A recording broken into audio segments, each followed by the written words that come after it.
Bon, dans cette vidéo, le bruit de fond risque d'être assez désagréable. Mais on va essayer de faire avec et de passer outre.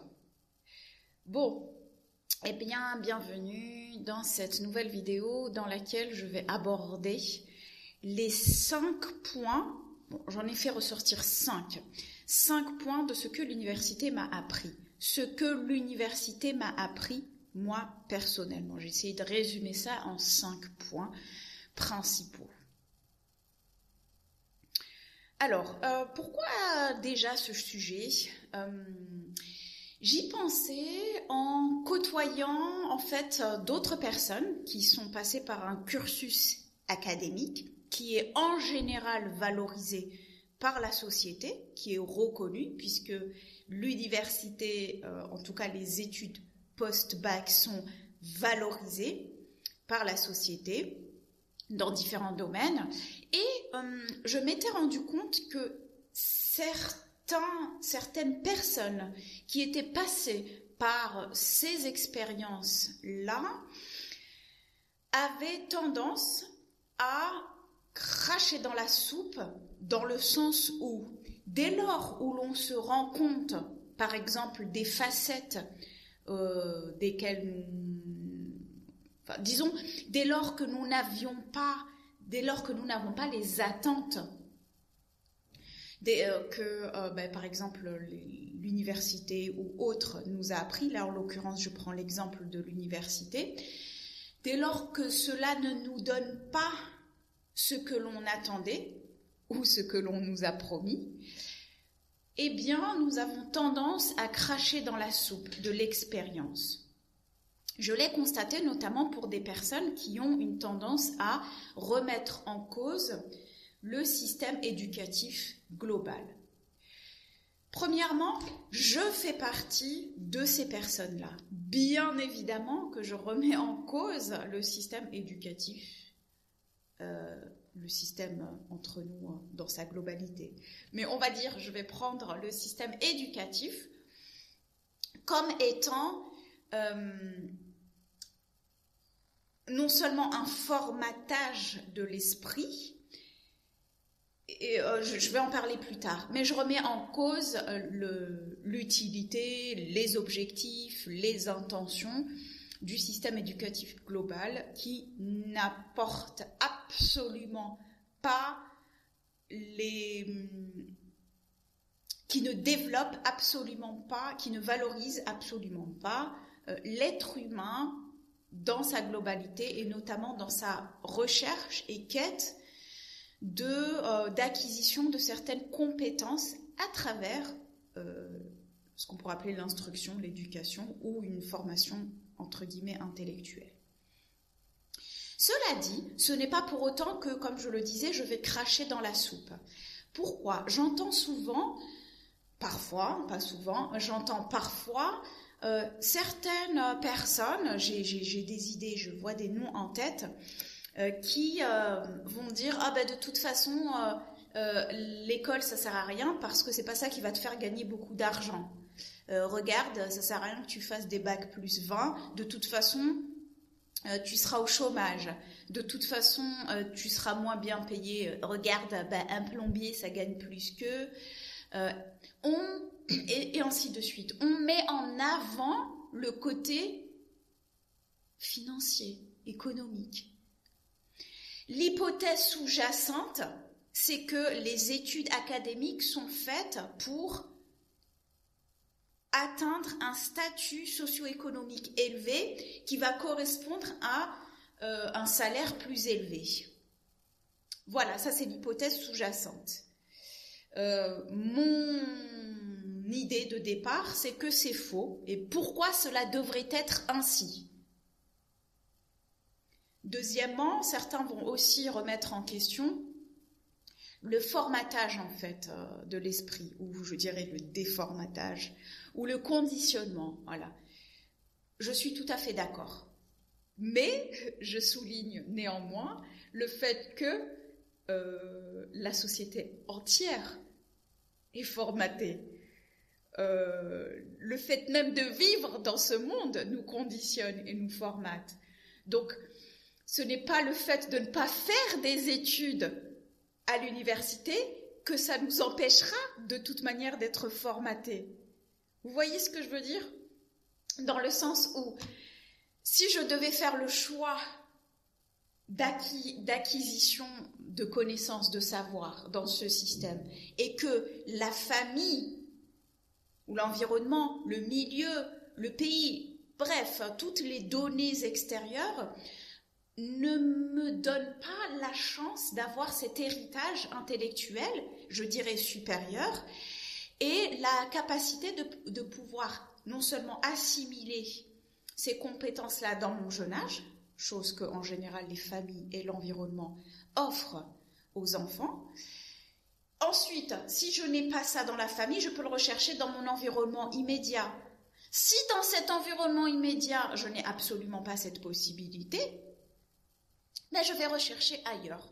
Qu'est-ce que le ailleurs? Ben c'est le système dans lequel je peux m'intégrer et me dire que au moins je pourrais avoir quelque chose, même qui est bancal, mais on peut toujours tirer bénéfice intellectuellement en termes de connaissances et de savoir, même si tout est biaisé, plutôt que de rien.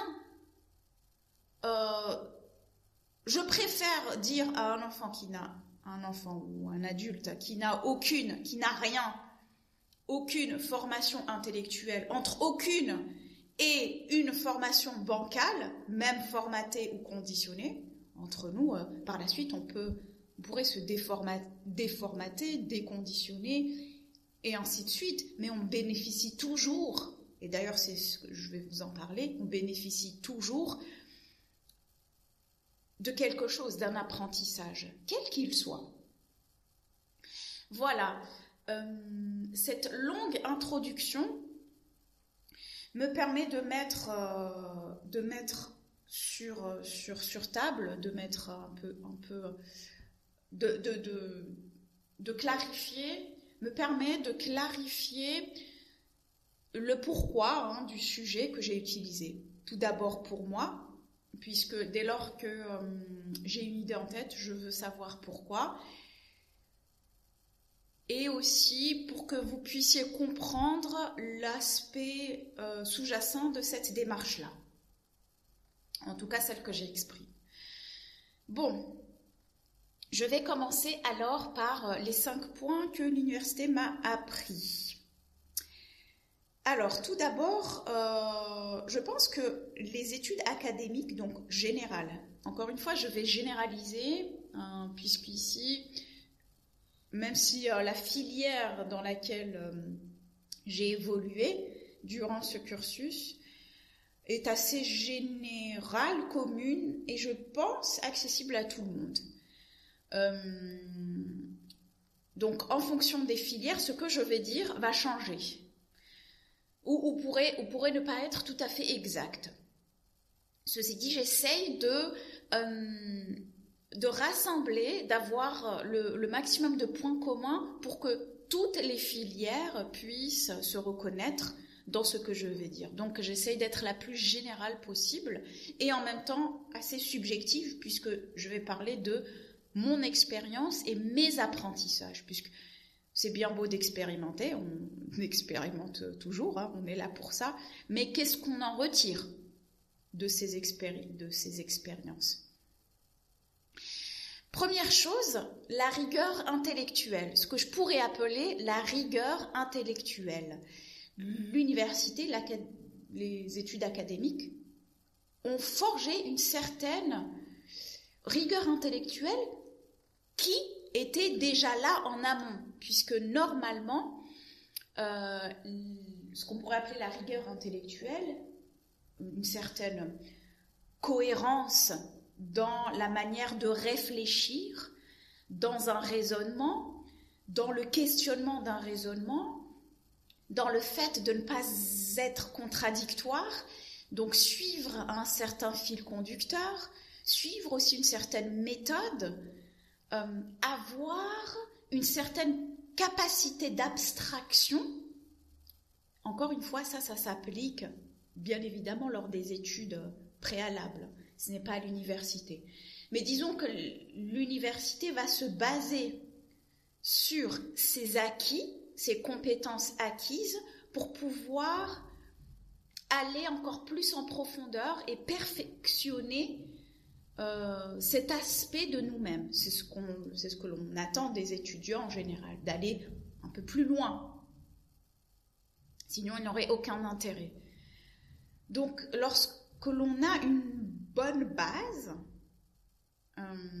que l'on est censé avoir acquise lors des études préalables, primaire, collège, lycée, on devrait arriver avec un certain bagage qui va nous permettre de pouvoir intégrer des compétences supérieures, des compétences intellectuelles supérieures, aller un peu plus en profondeur et en difficulté aussi. Et je crois que par rapport à des personnes qui n'ont pas suivi un cursus, je généralise, d'accord, qui n'ont pas, parce que là j'ai en tête des personnes qui n'ont effectivement pas suivi ce cursus, mais qui ont des capacités intellectuelles extraordinaires, qui les ont cultivées autrement, parce qu'il y a d'autres manières, heureusement, d'apprendre, parce que apprendre à apprendre, c'est aussi un apprentissage, et donc heureusement que l'école ne nous donne pas toutes les clés, et d'ailleurs ça saurait, puisque certains n'ont pas forcément toute la rigueur et tout le cheminement, parce que tout simplement que l'université c'est juste un diplôme en fait. Donc chacun va investir ce parcours-là de manière différente. Certains, ce serait pour avoir un diplôme, un statut, donc une fonction socio-économique importante. D'autres, c'est pour d'autres motivations, plutôt personnelles, plutôt justement de recherche, de curiosité, et puis de vivacité, de soif, comme on dit, de soif d'apprentissage. Voilà, une des choses que m'a apprise l'université, et je me rends compte que une sorte de méthodologie, une sorte de rigueur que je vais aussi pouvoir additionner à une certaine discipline. Dans l'apprentissage, étant donné la charge de travail et la charge intellectuelle qui nous est demandée, si nous n'avons pas au préalable développé des méthodes de discipline, d'organisation, de persévérance, et puis même parfois de stratégie d'optimisation dans l'apprentissage, oui, il s'agit bien de cela, de stratégie d'optimisation, de rétention de l'information, puisque finalement l'apprentissage, c'est plus ici à l'université lié à la mémoire, et puis à intégrer une certaine méthode que l'on n'aurait pas dans d'autres formes d'apprentissage.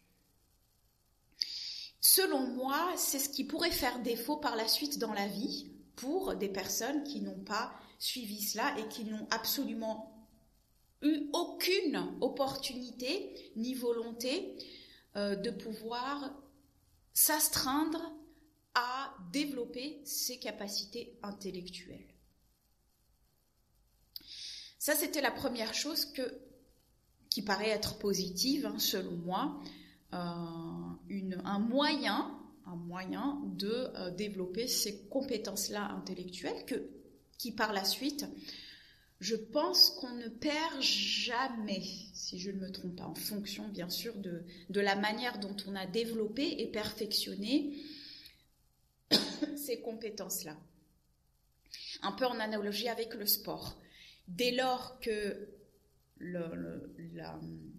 on a développé dans un certain âge différentes activités physiques, le corps a intégré, donc avec la mémoire cellulaire, le corps a intégré les mouvements, le sens de l'effort, donc avec tout ce que implique le développement psychomoteur, par exemple, d'un enfant, avec les étapes qui correspondent Donc à chaque étape va correspondre un apprentissage bien spécifique. Lorsque la porte est ouverte pour cet apprentissage-là, il est beaucoup plus facilement intégré.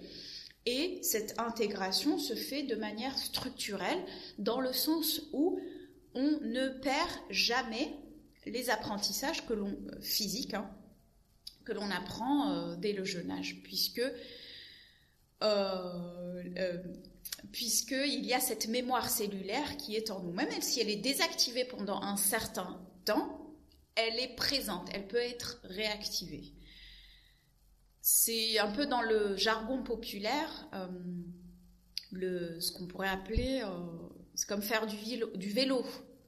On n'oublie jamais en fait, même si on n'en a pas fait pendant des années, c'est bien connu. Je ne sais pas si vous-même vous avez peut-être essayé ou vous avez connu des personnes qui ont essayé, mais ça ne s'oublie pas.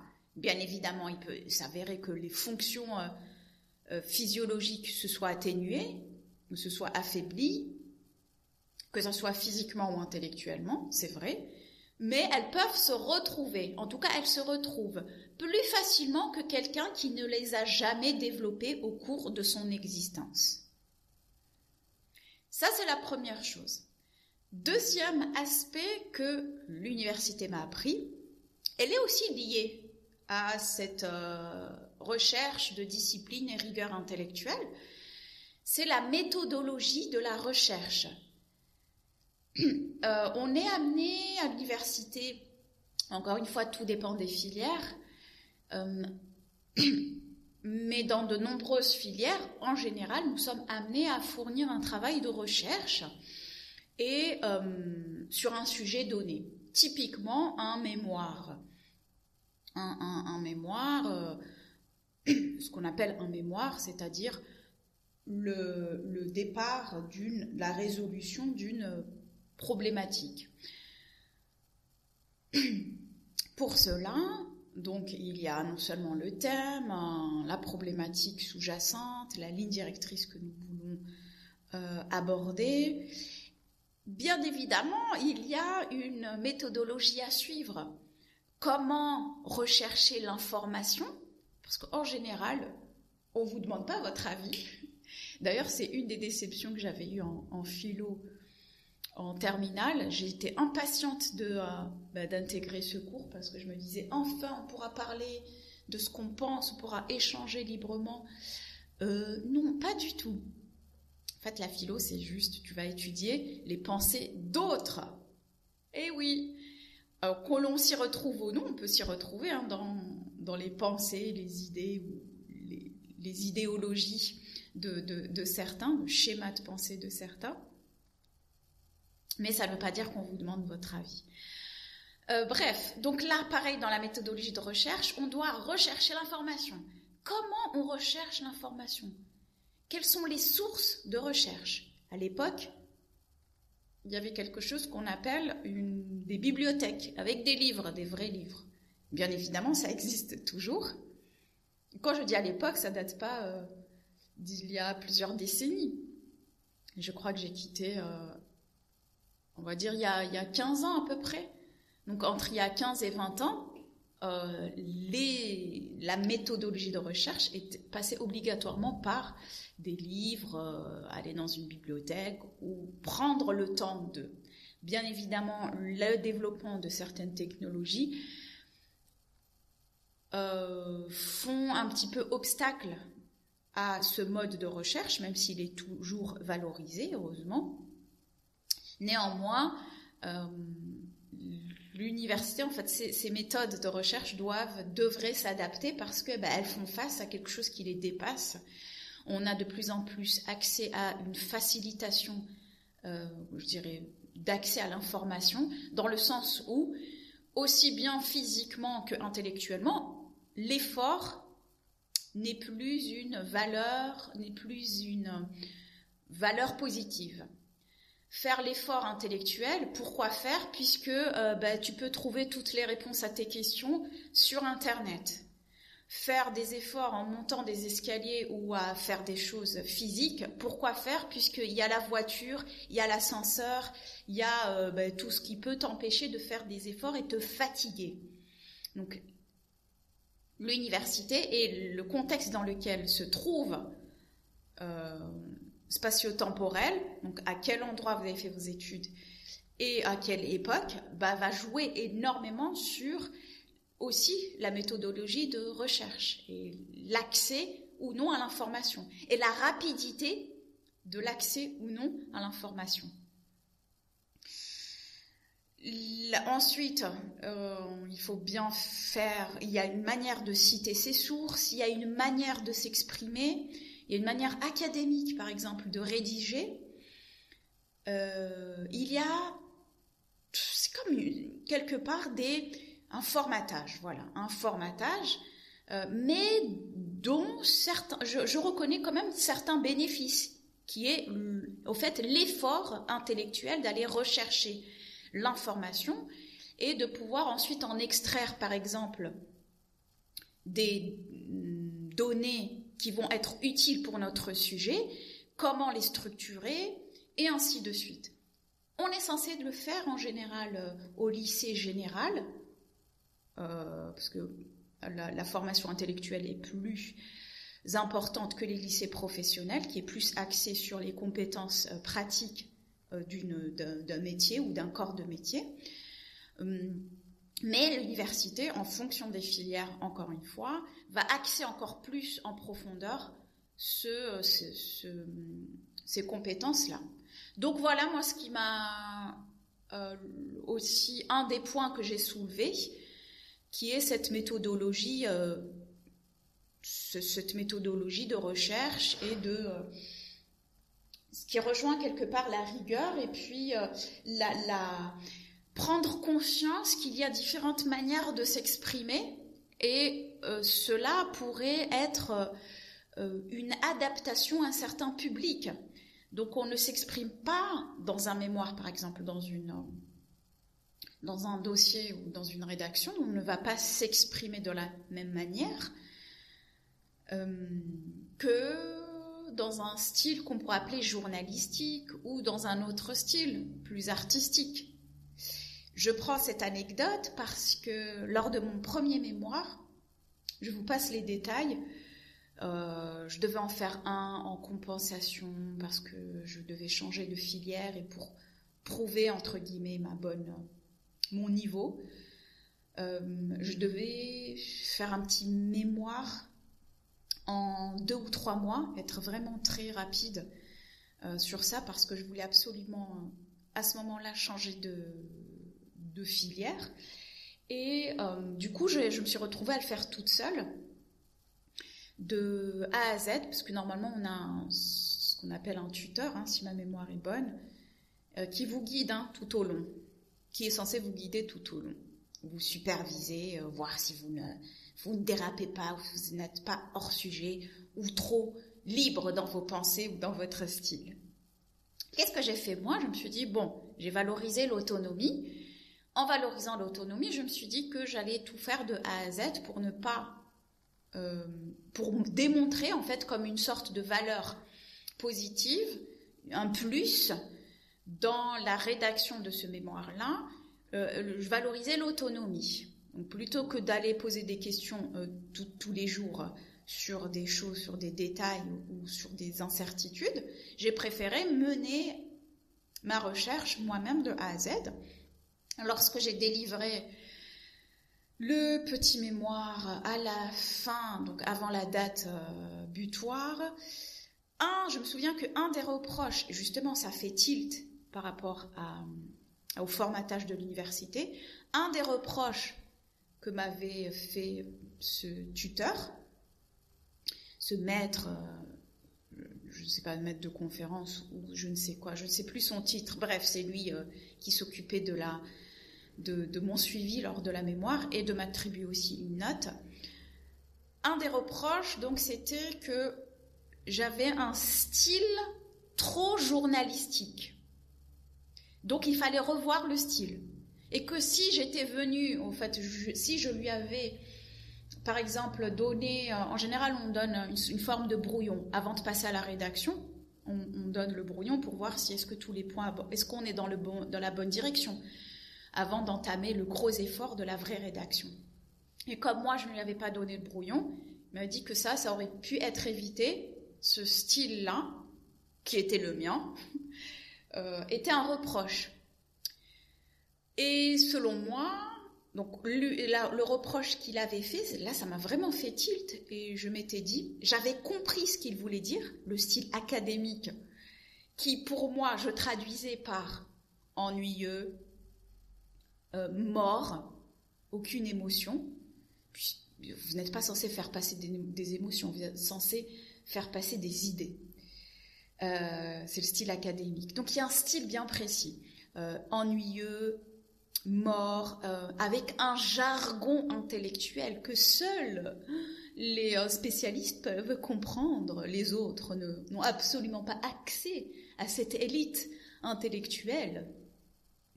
Donc même si moi-même je comprenais, je pouvais comprendre ce genre de message, lorsque moi j'ai écrit, je m'étais imaginé, c'est vrai, que je parlais à un large public.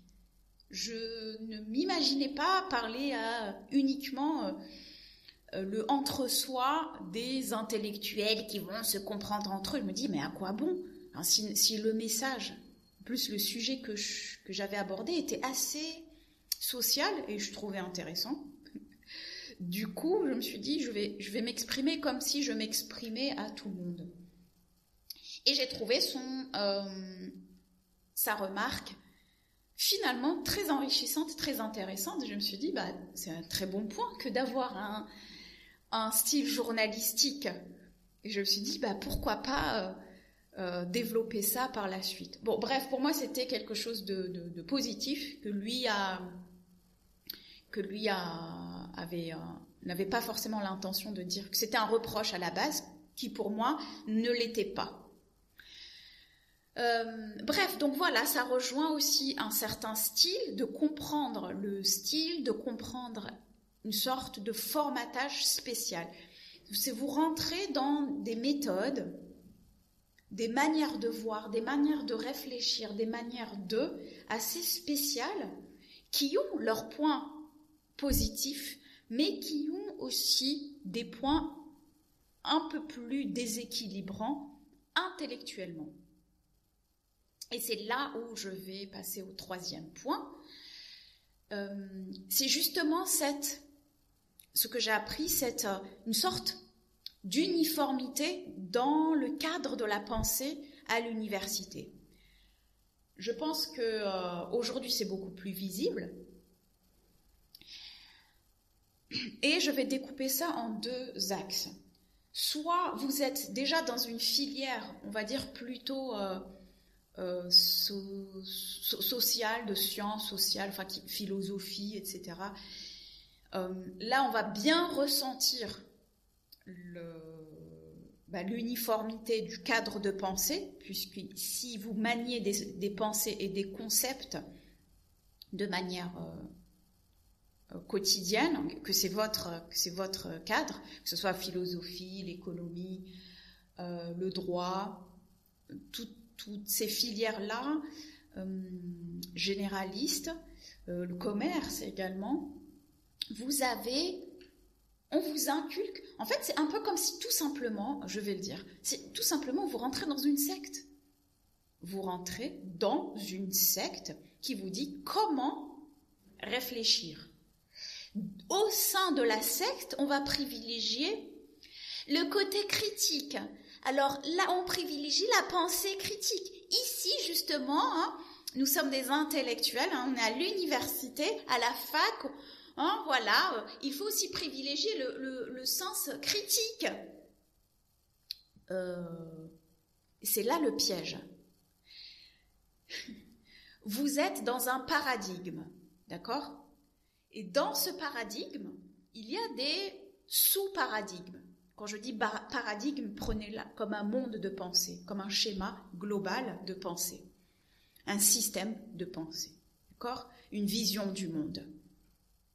Dans cette vision du monde, il y a des sous-visions. C'est un peu, regarde, si vous prenez un cercle, dans ce cercle-là, il y a des petits cercles.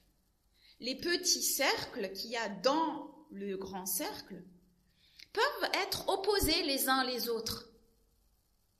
C'est comme les systèmes, les antisystèmes. Les antisystèmes, ils pensent qu'ils sont hors matrice. Mais en fait, ils font partie de la matrice.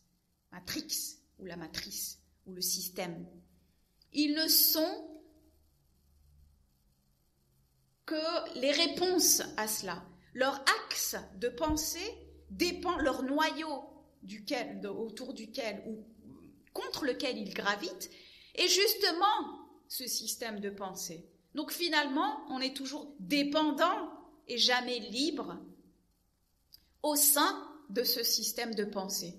Donc, il va y avoir différents sous-systèmes. C'est un peu comme les partis politiques. Vous êtes dans le même cadre politique, mais vous avez des dizaines, des vingtaines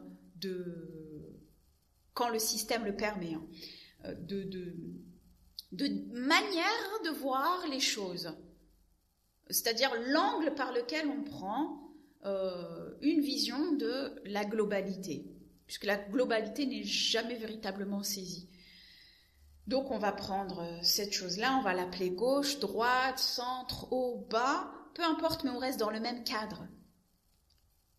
Dès lors que vous essayez de jouer avec les limites de ce cadre, d'oser même entrevoir une potentielle remise en question, vous êtes une menace. Vous êtes une menace consciente lorsque vous abordez ces faits de front, et vous êtes une menace inconsciente lorsque les, tenants de cette pensée-là vont se sentir eux-mêmes menacés dans leur propre vision du monde. Donc il y a le côté individuel, il y a l'agent qui va se sentir menacé. En gros, tout simplement les professeurs qui se sont identifiés corps et âme à leur statut reconnu dans la société, qui est leur posture intellectuelle. Dès lors que vous remettez en cause cela, vous remettez leur existence en cause. Et oui, c'est très profond. Ça peut être très très profond, au même titre qu'une secte, une religion, et ainsi de suite. Pourquoi ? Tout simplement parce qu'il y a une identification très forte. Imaginez que vous remettez carrément, vous touchez un petit peu les limites de la vision du monde, de manière factuelle, logique et, je dirais, très sensée et intelligente, avec un sens du discernement. Dès lors que vous allez dans cette direction-là, vous les mettez en danger intellectuellement. Et s'ils n'ont que ça, s'ils se sont identifiés uniquement à cela, dans leur vie, c'est-à-dire que leur âme est égale leur pensée, alors, si vous remettez en question cela, vous remettez en question leur existence. C'est pour cela qu'ils vont vous évincer, vous menacer, vous rabaisser, tout simplement vous rejeter dans le cas le plus léger, on va dire, le moins nocif. On va tout simplement vous rejeter et on va tout simplement pas vous accepter dans le cercle si vous voulez aller plus loin ou si vous voulez vous offrir quelque chose de plus grand ou d'autres perspectives, pas forcément de plus grand, d'autres perspectives. C'est en ce sens-là que même si vous suivez un cursus qui n'a pas forcément un lien avec des manières de penser, même s'il y a toujours un lien, vous allez baigner en tant qu'étudiant dans une sphère qui va vous injecter, qui va être une sorte de porte-parole d'influence sociale collective. Je m'explique. Même si vous êtes dans une filière dans laquelle on ne parle pas de ce genre de sujet, la vie étudiante va mettre en avant certains aspects. Aujourd'hui, on peut parler enfin la génération actuelle, ce qui n'existait pas à mon époque. Il n'y avait pas, par exemple, tous les sujets des théories du genre. Elles se sont développées par la suite à l'université. La théorie du genre, certaines questions, par exemple, liées à l'environnement, certaines questions liées à les libertés individuelles,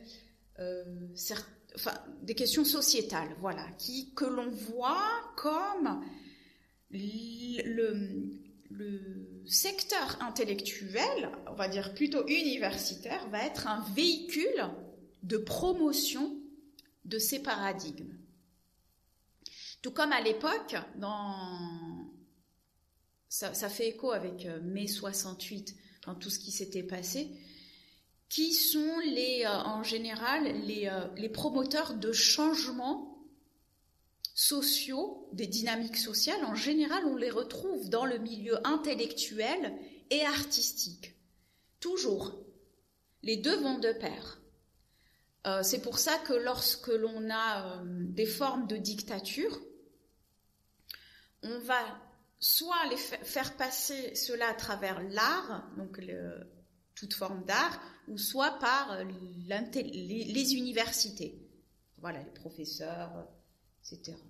Et pareil de manière inversée. Dans des dictatures, on va essayer d'étouffer, dans certaines dictatures ou dans certains gouvernements, on va étouffer les dictatures, on va dire, délibérées, qui se voient.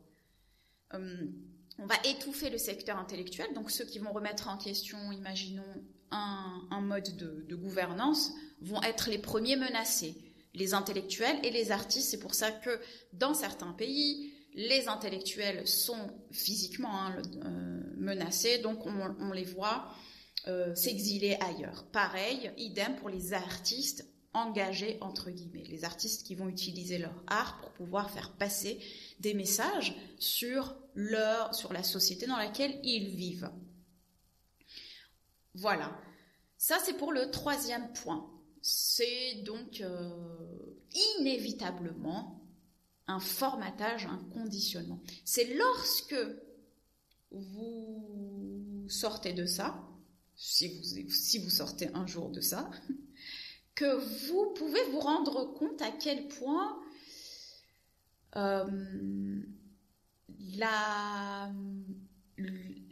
ce formatage peut être puissant pour les esprits faibles. Quand je dis faibles, je parle des esprits qui n'ont pas la capacité, ou peut-être le caractère, à accepter une forme de liberté dans leur cheminement, même intellectuel.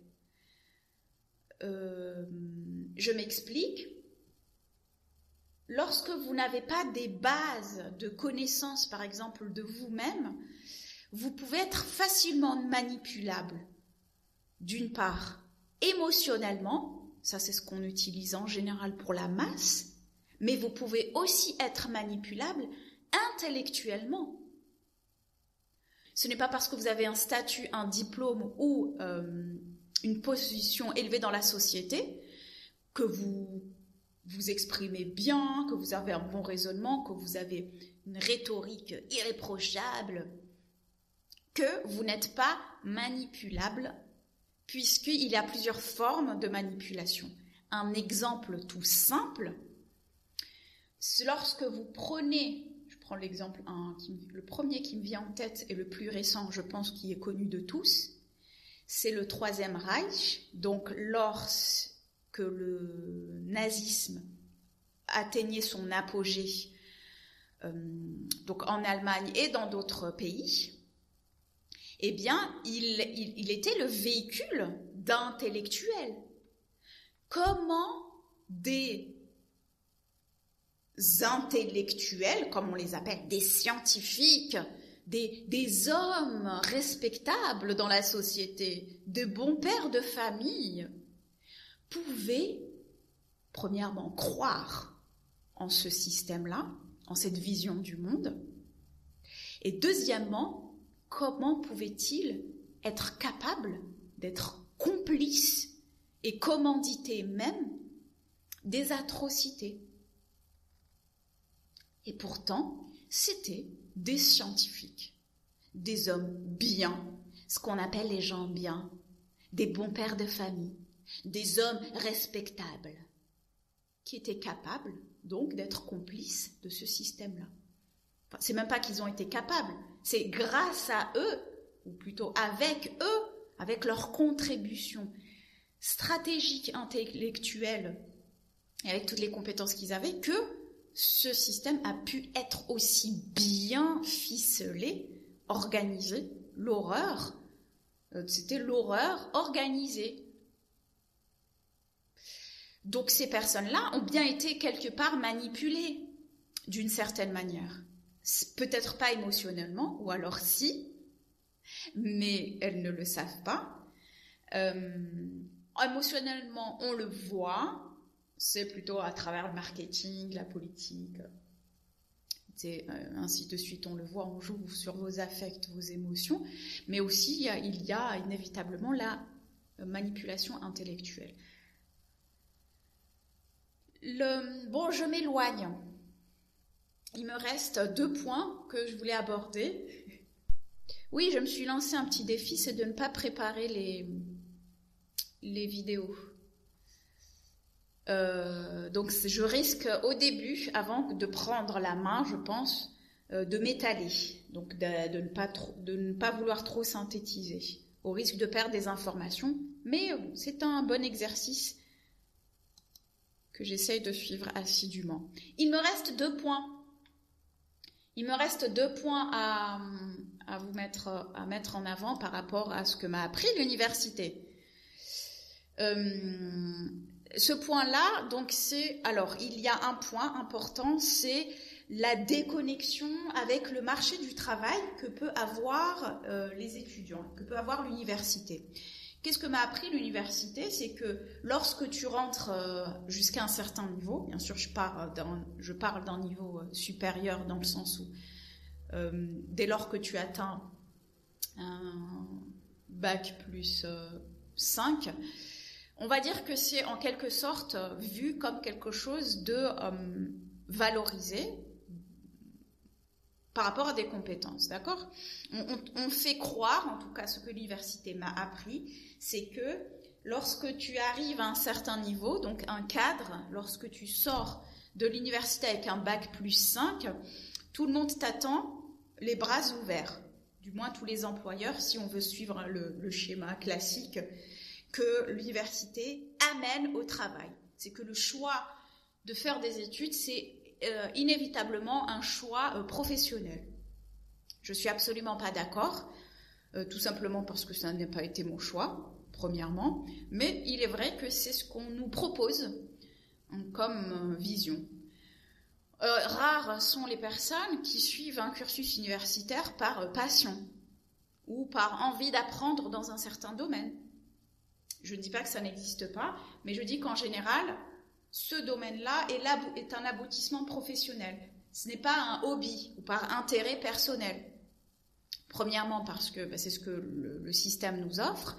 Et deuxièmement, parce qu'il y a quand même un gros investissement de temps et d'argent aussi. Investissement matériel, intellectuel, de sa personne. On investit énormément d'énergie pendant de longues années.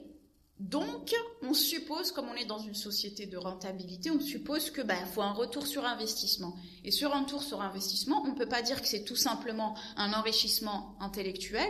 Non, il faut que ça soit aussi un potentiel enrichissement monétaire, financier, matériel. Ce que nous apprend l'université, ce que m'a appris l'université, c'est justement cette utopie selon laquelle tout sera facilité par la suite. Il faut savoir que la réalité est tout autre, encore une fois en fonction des filières. Il y aura des filières qui vont être beaucoup plus demandées, il y aura des filières qu'on pourrait appeler élitistes, à travers lesquelles vous êtes déjà, au sein même de l'université, vous êtes déjà dans une forme de réseau, donc qui vous facilitera par la suite l'intégration de certains pôles dans la société. Néanmoins, disons pour la masse moyenne, c'est une utopie, c'est un mensonge que de dire qu'un bac plus 5 dans une filière classique va automatiquement aboutir à une reconnaissance professionnelle. Premièrement, parce qu'il y a une banalisation du bac plus 5. C'est vrai, tout le monde peut avoir un bac plus 5 aujourd'hui. Alors, est-ce que c'est le niveau de la société, notre niveau collectif qui a augmenté? On est beaucoup plus, entre guillemets, intelligent. Est-ce que c'est ça? Ou alors est-ce que c'est le niveau général qui a diminué? Je ne sais pas. C'est une question à poser. En tout cas, il y a plus, en tout cas ce qui est réel et factuel, c'est qu'il y a de plus en plus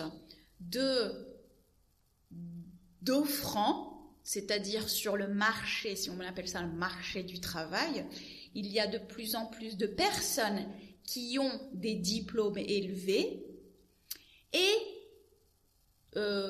moins de métiers qui correspondraient à ces diplômes-là. Donc forcément, il y a de moins en moins de demandes et plus d'offres. Forcément, il y aura ce qu'on pourrait appeler du chômage ou alors un déclassement. On retrouve, c'est pas anormal de retrouver des bacs plus 5 au chômage, c'est d'ailleurs très courant, chose qui n'était pas le cas à une certaine époque. Non au chômage, ou alors un déclassement, c'est-à-dire des personnes qui ont un diplôme élevé, mais qui ont des fonctions et des compétences qui sont inférieures au diplôme qu'ils ont, donc à la formation qu'ils ont reçue. Parce que souvent, ils n'avaient pas le choix, ou ils ne trouvaient pas, ou peu importe les raisons. En tout cas, c'est une réalité. Étant donné que moi, même si je devais parler de moi, dans les perspectives, c'est ce que je fais depuis le début, dans les perspectives de recherche de travail, étant donné que mon objectif n'était pas de trouver un travail qui correspondait à mes études, puisque je n'ai jamais véritablement exercé dans le cadre de ce diplôme, de ces diplômes universitaires, ça ne m'a pas touchée plus que cela, puisque ma perspective n'était pas d'obtenir un travail, ma perspective était autre. Chose que j'envisage que l'on ne comprenne pas. Voilà, tout simplement. Sinon, pour les autres personnes, je peux comprendre que ça puisse avoir lieu à de grosses déceptions. C'est tout à fait normal. Et ce qu'on appelle des claques de réalité. Tu rentres dans la réalité et même si tu as accès à un poste qui va correspondre à ton diplôme, je trouve que être cadre, avoir des postes à responsabilité élevés alors qu'on n'a même pas les compétences pratiques, on ne connaît pas le marché du travail, on ne sait pas comment appliquer, surtout lorsqu'on a suivi des cursus assez théoriques, on ne sait pas appliquer, il nous faut toujours une adaptation, un temps d'adaptation pour pouvoir appliquer à une certaine réalité, puisque l'université est quand même fermée, ce monde est peut-être maintenant un peu plus ouvert, un peu plus en lien, un peu plus en cohérence avec le monde du travail, comme on dit. Mais ça reste tout de même un monde à part entière qui n'a pas forcément de lien, de corrélation.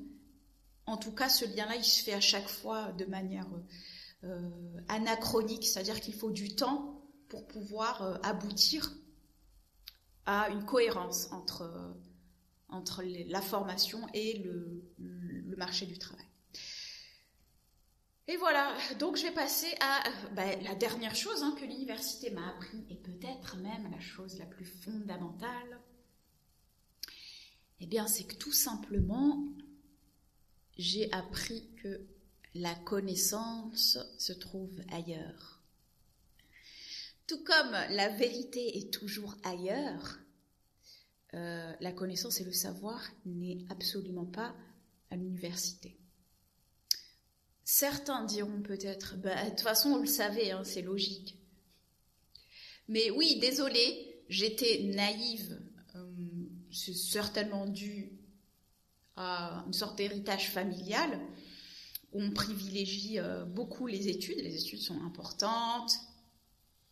Pour moi aussi, hein, les études étaient importantes. Le savoir, apprendre était important. Et comme l'environnement dans lequel je baignais, l'environnement immédiat ne m'offrait pas d'autres possibilités, ou alors j'ai choisi la chose la plus sécurisante, la plus facile, voilà, facile d'accès, qui me permettait toujours d'être dans un processus d'apprentissage, c'était l'université. Mais il est vrai qu'avant, j'idéalisais en fait les personnes qui étaient dans ce milieu-là, puisque de ce que je connaissais étant petite, le milieu dans lequel que je côtoyais était beaucoup plus riche, les conversations étaient plus riches, la manière de vivre était plus riche, des personnes qui étaient dans ce secteur universitaire que les autres. Désolée, oui, c'est comme ça que j'étais formatée. Et ensuite, c'est de là que, enfin, je me disais, quand j'arriverai, je serai peut-être acceptée, et enfin, on pourra développer des choses ensemble, on pourra changer le monde à travers notre vision nouvelle de la vie, et qu'on pourra appliquer grâce à nos outils et notre bonté du cœur. Bref, une utopie totale. Des gens intelligents avec qui on peut avoir des discussions riches, stimulantes. Pas du tout. Déception totale, on peut rencontrer des personnes totalement fermées d'esprit. Je dis bien que ce soit des enseignants, ceux qui sont dans le corps de l'enseignement. D'ailleurs, ce qui est drôle, c'est que je me souviens, un des profs avait dit ouvertement dans un amphi, il était assez âgé et il avait dit, alors, la meilleure planque, il disait, une des meilleures planques, c'est être prof à la fac. En gros, on te demande rien, on te demande pas ton opinion, on te demande surtout pas de remettre en question, tu refais chaque année les mêmes choses. T'es pas obligé de suivre l'actualité ou peut-être les nouveautés qui sont, par exemple les nouvelles études qui sortent ou les nouveaux paradigmes ou les ouvertures ou les innovations. Non. Si tu es tranquille dans ton coin, tu fais pas de bruit, tu donnes pas ton opinion, enfin tu restes là-bas. Prof à la fac, ça peut être une très bonne planque. Ça m'avait marqué ce qu'il avait dit. Et c'est aussi une planque intellectuelle, parce que si tu peux rester pendant X années, encore une fois ça dépend des filières, tu peux rester toute ta carrière à répéter la même chose, ne jamais remettre en question des théories, et c'est tout. Et travailler, et ne pas travailler un trop grand nombre d'heures, et être tranquille, voilà. Donc l'intellect, enfin les personnes ne sont pas là à être toujours à chercher une stimulation, à chercher à comprendre, à apprendre, pas du tout. Donc selon moi, la connaissance ne se trouve absolument pas à la fac, premièrement parce qu'il n'y a pas le savoir, parce que déjà la connaissance, ça c'est par la suite que je l'ai appris, hein, et c'est plutôt dû à un cheminement personnel, que ce vers quoi je tendais extérieurement, petit à petit, je l'ai un petit peu tourné vers moi. Ce n'est pas la connaissance de comment ça fonctionne, je veux tout apprendre, comment fonctionne le monde, et ça, comment ça marche, et ça, ceci. Une sorte de curiosité insatiable que j'ai toujours, dans une certaine mesure, que beaucoup ont. Lorsque j'ai compris que cette curiosité, plus qu'une curiosité, cette recherche profonde de connaissances, elle est tout simplement intérieure. C'est ce qu'on appelle la connaissance de soi. Et cela, l'université, bien évidemment, ne vous la donne pas. Et lorsque vous n'avez pas cette base, bien sûr, c'est pas sa fonction à la base. Mais si vous n'avez pas cette base de connaissance de vous-même, ne dit-on pas « connais-toi toi-même » et tu connaîtras l'univers et les dieux. Maintenant, ça c'est bien, hein, le petit adage, hein, mais dans l'application, c'est une toute autre affaire. Lorsque l'on n'a pas cette base qui devrait être justement mise en application dès le jeune âge, on risque de se perdre justement dans cette fausse connaissance de l'université. C'est en ce sens-là, et je vais finir sur ça, pourquoi je disais qu'il ne faut pas cracher dans la soupe, c'est que lorsque l'on intègre de nouvelles informations, et en tout cas un formatage de l'esprit, si nous n'avons pas déjà, soit nous-mêmes, une capacité à remettre en question très forte, ou alors une connaissance de soi très forte, alors l'université, la formation intellectuelle, l'université en fonction du domaine, peut être un enclencheur, peut enclencher des perspectives. On peut utiliser cette formation académique pour acquérir ce que l'on doit acquérir de manière technique, en termes de compétences, mais on se dit, et on ne formatera jamais mon esprit. Ce que je viens rechercher ici, je peux carrément le remettre en question par la suite. C'est ce que parfois donnent ce qu'on appelle des chercheurs indépendants. Je vais finir sur ça. C'est que souvent, certains scientifiques, qui sont de vrais scientifiques, qui sont dans la sphère scientifique, qui sont réellement à la recherche d'eux, vont être obligés à un moment donné de se retirer de ce système académique universitaire qui est sectaire, dogmatique, parce qu'il y a certaines questions que l'on ne peut pas poser, il y a certains domaines dans lesquels nous ne pouvons pas trop naviguer. Cela remettrait en question de nombreuses choses et les enjeux sont bien plus grands qu'on ne le pense. Ce ne sont pas uniquement des enjeux économiques, uniquement des enjeux de pouvoir ou de pensée ou de vision du monde. Non, les enjeux sont bien plus grands que cela. Et je suis très, très admirative. J'encourage beaucoup justement les chercheurs indépendants qui, comme leur nom indique, vont avoir une démarche un peu plus authentique de révélation de la connaissance, un peu plus libre aussi, et donc plus ouverte sur les vérités, du moins les non-mensonges, du moins ne pas rester dans des consensus lorsque il y a de nouveaux éléments qui viennent remettre en question ces consensus-là, et que l'on cherche à s'agripper à ces consensus-là, parce qu'il y a X années, on a écrit un article, une publication qui a fait que on a privilégié ce consensus, mais le fait de le remettre en question, ça nous renvoie à une sorte de dévalorisation, à une estime de nous-mêmes, et donc comme il y a la fierté, l'orgueil, enfin, tous ces processus psychologiques qui rentrent en jeu déjà au niveau individuel, mais au niveau collectif qui nous dépassent. Voilà, donc la dernière chose, c'est que bien évidemment, la connaissance, le savoir ne se trouve absolument pas à l'université, mais l'université apporte quand même un socle de départ assez important, à condition d'accepter que ce qu'on nous révèle, on le prenne aussi avec des pincettes et qu'on soit capable nous-mêmes de le remettre en question d'une certaine manière. C'est très important tout comme protéger son intégrité physique, de protéger son intégrité intellectuelle et même spirituelle.